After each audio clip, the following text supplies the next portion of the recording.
IT হ্যাকের বিষয়ে সবকিছু জানার পরও একটি দল তা নিয়ে ব্যবসা করছে বলে মন্তব্য করেছেন জামাতের আমির ডাক্তার শফিকুর রহমান। বলেন, অতীতের পচা রাজনীতি নয়, 24-এর তরুণরা চায় পরিবর্তন। বেলা 11:30টায় কিশোরগঞ্জের কটিয়াদি কলেজ মাঠে নির্বাচনী জনসভায় এসব কথা বলেন তিনি।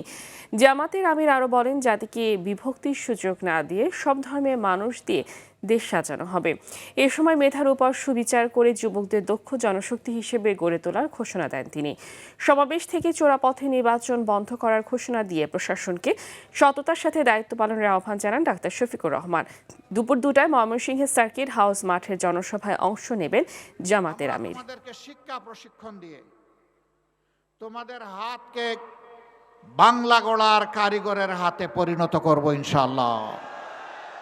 তোমাদের হাতে বেকার ভাতা নয়, তোমাদের দাবি অনুযায়ী তোমাদের মর্যাদার সাথে সম্পত্তি রেখে সেই কাজগুলো তোমাদের হাতে তুলে দেব ইনশাআল্লাহ।